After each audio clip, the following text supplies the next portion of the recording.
விஜய் வினோத் கூட்டணியில் உருவாகியுள்ள படம் தான் ஜனநாயகன். படத்துடைய இசை வெளியீட்டு விழா கடந்த வாரம் மலேசியாவில் மிக பிரம்மாண்டமாக நடைபெற்றது. இதனைத் தொடர்ந்து அடுத்ததாக இந்த படத்துடைய ட்ரெய்லர் எதிர்பார்த்து ரசிகர்கள் ஆவலுடன் காத்துட்டு இருக்காங்க. வர ஜனவரி 9ஆம் தேதி ரிலீஸ் ஆக உள்ள ஜனநாயகன் படத்துடைய முன்பதிவு கடந்த வாரத்திலிருந்து அமோகமாக ஸ்டார்ட் ஆகியிருக்கா. இந்த நிலையில முன்பதிவுல ஜனநாயகன் படம் செய்துள்ள வசூல் குறித்த தகவல் வெளியாகி இருக்கு. அதன்படி பாத்தீங்கன்னா இதுவரை நடைபெற்றுள்ள முன்பதிவுல இந்த படம் ரூபாய் 7.5 கோடி வசூல் பண்ணிருக்கா. ஆகையால இது ஒரு மிகப்பெரிய வசூல் அப்படின்னு எதிர்பார்க்கப்படுது. பல முக்கிய இடங்கள்ல இந்த படத்துடைய ஆன்லைன் புக்கிங் இன்னமுமே திறக்கப்படல. ஆகையால பாத்தீங்கன்னா கண்டிப்பாக முன்பதிவுல மட்டுமே இந்த திரைப்படம் 100 கோடிகளுக்கு மேல வசூல் செய்யும் அப்படின்னு எதிர்பார்க்கிறாங்க.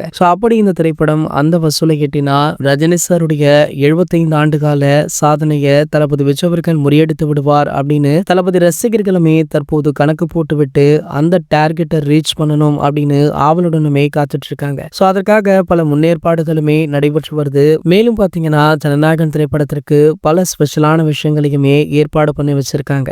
இது தளபதியுடைய கடைசி படம் அப்படின்றதுனால மேல தாளத்துடன் தளபதி விஜய் அவர்களை வரவேற்க வேண்டும் அப்படின்னு பல பிளான்களுமே போட்டிருக்காங்களா. படத்துடைய ரிலீஸிற்கு 2 வாரம் கூட இல்லை அப்படின்றதுனால படத்துடைய போஸ்டர் பேனர் அப்படின்னு ஒரு பக்கம் அந்த வேலைகளுமே பிஸியாக இருக்காங்க. மேலும் பாத்தீங்கன்னா படத்துடைய ட்ரெய்லர் நியூ இயர் ஸ்பெஷலாக வெளியாகலாம் அப்படின்னுமே சொல்லப்படுது. இது போன்ற செய்திகளை பற்றி நீங்க உடனே தெரிஞ்சுக்க நம்மளுடைய சேனலை மறக்காம சப்ஸ்கிரைப் பண்ணிக்கோங்க.